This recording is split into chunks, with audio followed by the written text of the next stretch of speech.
Velodromes, built for speed and home to the fastest bike racing on Earth. And this crowd is about to erupt.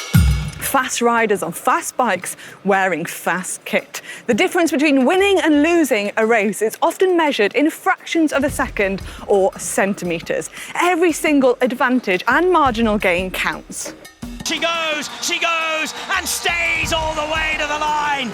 The cauldron of track races pushes the riders and the aerodynamic gurus working with them to their limits. I've travelled out to Mallorca, home to the first round of the Track Champions League, where the best riders are battling it out in some fast and furious racing. It's neck and neck coming into the finish straight. Lovelason is there. He has the speed. He has the win. If you missed the action from the first round, you can catch up over on GCN+, but make sure to put a note in your diary so you don't miss the upcoming rounds. Oh, we've got a new challenger in town. It's going to be the perfect opportunity for me to pick the riders and the experts' brains to get to know how important having really fast equipment is in track cycling. And it's going to be the perfect opportunity to see what Santini, the clothing supplier to all the athletes here at the Track Champions League, have got up their sleeve. Quite literally. But let's go.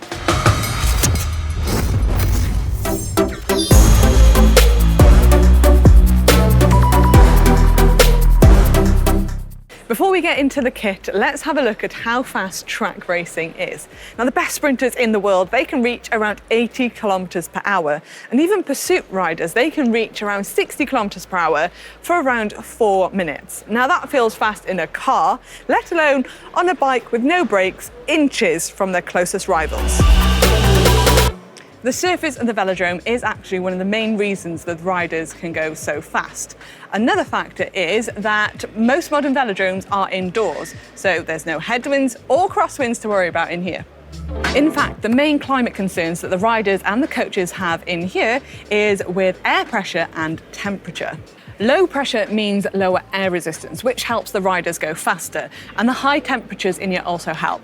With all this focus on particular materials, air pressure and temperatures, it kind of starts to sound like a bit of a laboratory built for speed, and in a way that's what they are. And I think that's why aero geeks get so excited about them.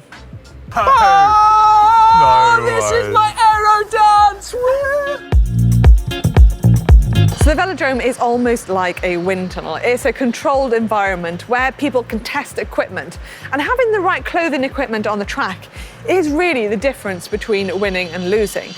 Okay, Emily, you're one of the riders here at the Track Champions League. You raced last year and you're back again this year. And as a rider, do you spend a lot of time testing different equipment? Yeah, definitely. You spend a lot of time on the wind tunnel and also testing on the track. You know, you can test your helmet, your handlebars width, your forks, your overshoes. There's just endless possibilities really of what you can test and try different things on a track bike to try and find that optimal position.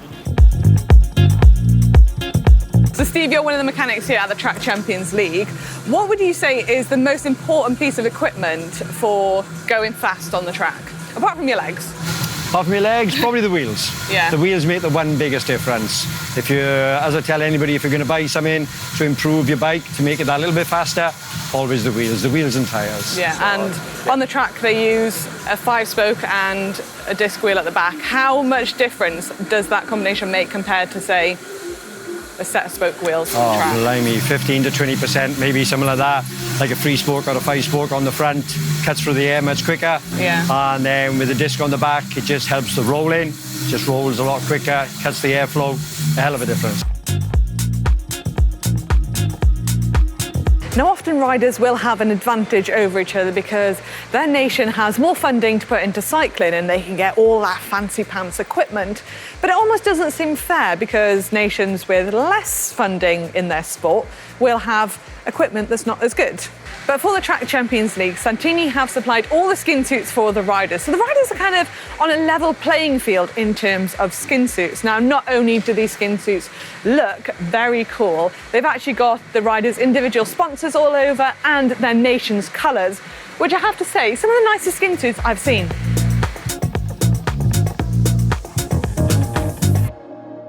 By all the athletes having exactly the same skin suit, it almost makes for more exciting and closer racing. And I wonder if this is something that is going to be adopted to other sports or even the road. Let me know down in that comment section what you think. How do you feel about that and racing everybody in the same skin suit?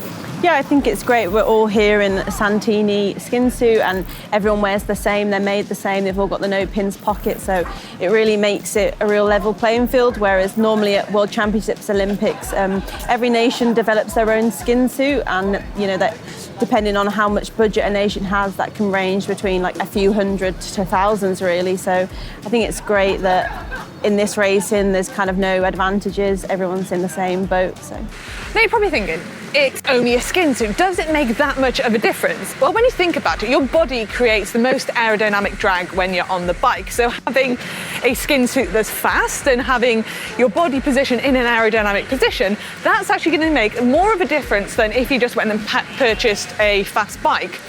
And how much difference for you is there between having a good and a bad skin suit? Yeah, I think the difference is massive, just from the way that the trips are on the arms, the pockets, how it fits you, the material. It all makes a huge difference in track cycling, and when races come down to hundredths of a second, like it all counts and makes a massive difference. So special kit like this has got special weaves in it and thermo-sealed seams to help it fit the rider better so they can slip through the air. Another factor is fit, and as you can see, all the riders that are wearing these skin suits, they are literally like a second layer of skin. They are super tight and aerodynamic. Now this is largely down to the stretch that's been engineered into the fabric, and riders can move around on the bike and none of the fabric is going to bunch up and wrinkle. The very top level skin suits are still tailored to fit, and at the Tour de France, Santini produced the skin suits for the category leaders wearing the coloured jerseys. They tell us they have a team of 3 people fitting the time trial suits onto the riders the day before the time trial takes place and doing a final check in the morning before the race, just to make sure the fit is perfect. And the results are there for all to see. On stage 20 this year, the green, yellow and white jersey took the top 3 spots in the time trial. Of course, it helps that the riders were Van Aert, Vingegaard and Pogačar, but still, skin suits were definitely on point. So you can see that aero becomes ever more important, and the lessons that we learned in the controlled environment of the Velodrome will continue to influence what we wear out on the road. So it's been a great day here at the Track Champions League. If you did enjoy this video, make sure to give it a big thumbs up, and remember to tune in to that live racing over on GCN Plus of the Track Champions League. It's going to be amazing.